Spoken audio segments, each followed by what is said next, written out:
What are the Islamic ceremonies of birth, marriage, and death?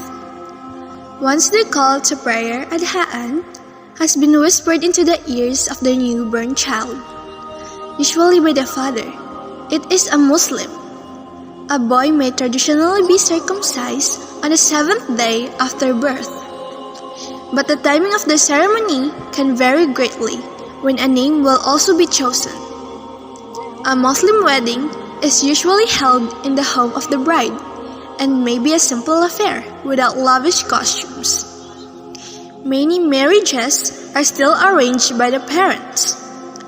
The groom must give the bride a dowry, which will be recorded in the marriage contract.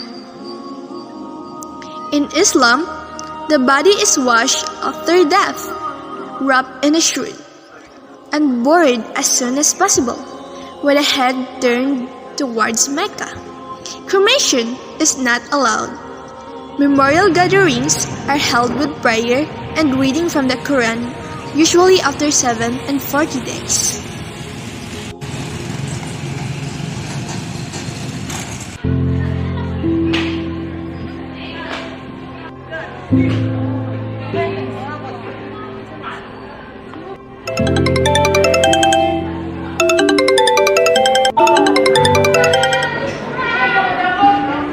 Saglit lang ha.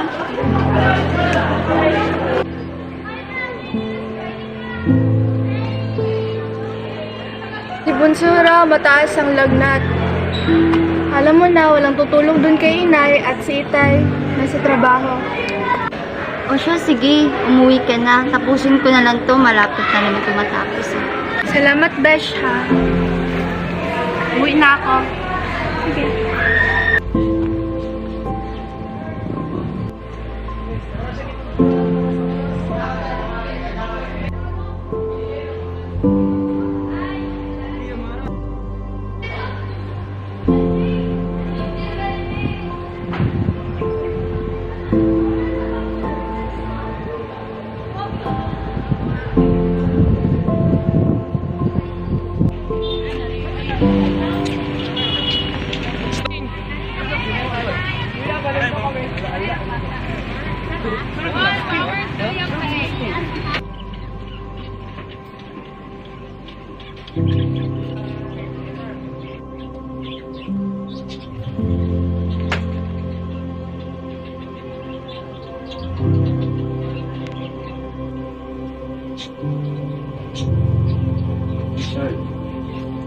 Mara, O, Ama, halika muna dito.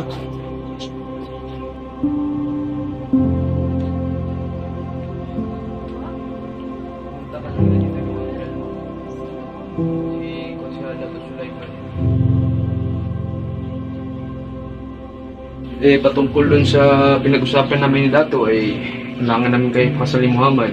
Kailangan mo na maganda sa inyong paparating na kasal. Ama! Sa ayot gusto mo, ay papatuloy pa rin natin ang kasal niyo ni Muhammad.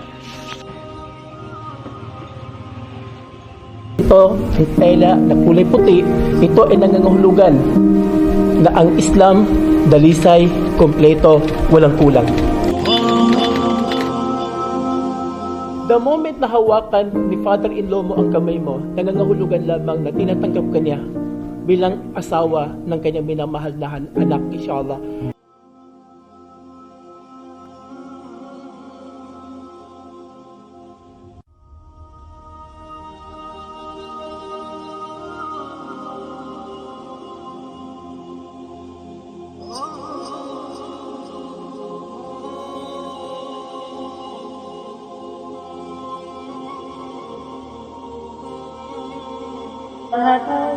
والنخل ذات الأكمام والحب ذو العصف والريحان فبأي آلاء ربكما تكذبان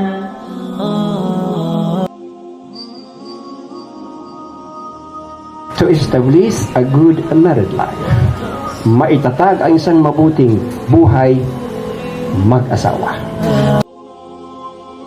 na babae sa lalaki na mapapangasawa nito.